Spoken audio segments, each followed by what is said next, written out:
ایک دفعہ کا ذکر ہے کہ کسی گاؤں میں بہت ہی غریب دھوبی رہتا تھا۔ کپڑوں کی دھلائی کے ساتھ ساتھ اسے آسمان کو قریب سے دیکھنے کا بہت شوق تھا۔ وہ اور اس کی بیوی روز دھوبی گھاٹ پر کپڑے دھونے جاتے تھے۔ ایک روز جب اس کی بیوی کپڑوں کو سکھا رہی تھی، اس کی نظر آسمان پر پڑی۔ کیا دیکھتی ہے کہ آسمان سے ایک ہاتھی اڑتا ہوا زمین پر اتر رہا ہے۔ جیسے ہی وہ زمین پر اترا تو وہ غائب ہو گیا۔ 2-3 روز تک وہ دونوں یوں ہی ہاتھی کو زمین پر اترتا دیکھتے رہے۔ انہوں نے فیصلہ کیا کہ کل وہ اس ہاتھی پر نظر رکھیں گے کہ ہاتھی زمین پر کیوں اترتا ہے اور پھر غائب ہو جاتا ہے۔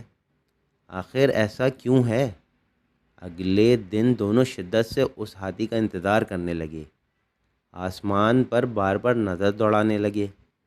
آخر ان کو آسمان سے ہاتھی زمین پر اترتا نظر آ ہی گیا۔ دونوں اس کے پیچھے چل پڑے۔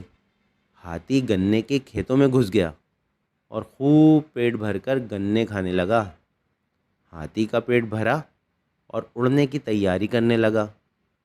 جیسے ہی اس نے اڑان بھری، دونوں میاں بیوی نے بھی ہاتھی کی دم پکڑ لی اور ہاتھی کے ساتھ اڑنے لگے۔ ہاتھی آسمان کی بلندیوں کو پہنچا تو دھوبی کیا دیکھتا ہے کہ ایک پہاڑ ہیرے سونے کے جواہرات سے چمک رہا ہے۔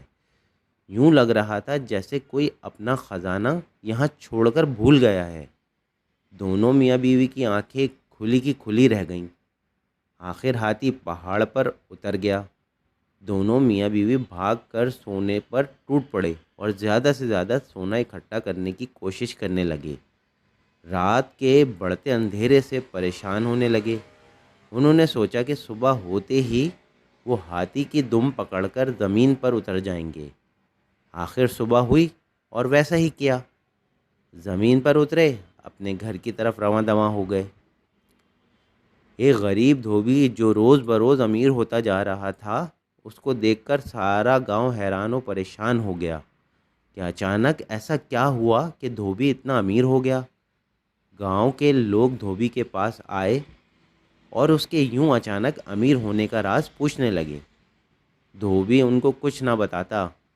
ایک دن دھوبی کسی کام سے شہر سے باہر نکل گیا۔ اس بات کا فائدہ اٹھاتے ہوئے اس کی ہمسائی دھوبن کے پاس آئی اور باتوں باتوں میں خزانے کا راز اگلوا لیا۔ رات کو جب دھوبی واپس آیا، دھوبن نے سارا ماجرا بتایا۔ دھوبی کو اپنی بیوی کی اس حرکت پر بہت غصہ آیا، مگر اب بات ہاتھ سے نکل چکی تھی۔ صبح سارا گاؤں دھوبی سے مدد مانگنے آ گیا کہ وہ ان کے ساتھ کھیتوں میں چلے اور ہاتھی کے ساتھ خزانے تک پہنچانے میں ان کی مدد کرے۔ یہ سب سننے کے بعد دھوبی کے دل میں لالچ پیدا ہوا کہ وہ ان کے ساتھ جا کے اور خزانہ اکٹھا کر کے لائے گا۔ یہ سوچ کر وہ ان کے ساتھ جانے کے لیے راضی ہو گیا۔ اگلی صبح سارے گاؤں والے کھیتوں کی طرف نکل گئے اور آنکھیں آسمان پر جمائے بیٹھے تھے۔ ہاتھی زمین پر اترا اور گنے کھانے لگا۔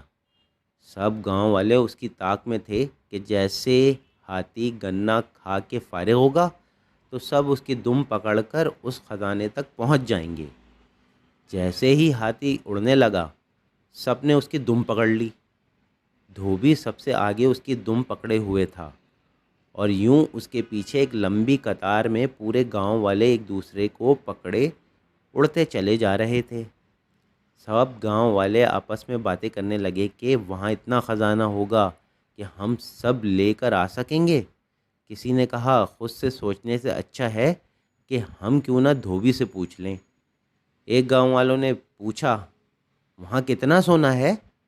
دھوبی خزانے کی لالچ میں گاؤں والوں کے ساتھ چل دیا تھا۔ دم کو چھوڑتے ہوئے ہاتھوں کو پھیلا کر کہنے لگا، اتنا زیادہ۔ یہ کہنے کی دیر تھی کہ سب کے سب زمین پر گر پڑے اور ہاتھی مزے سے آسمان میں اپنی اڑان بھرنے لگا اور گاؤں والوں کو ان کی لالچ کی سزا مل گئی۔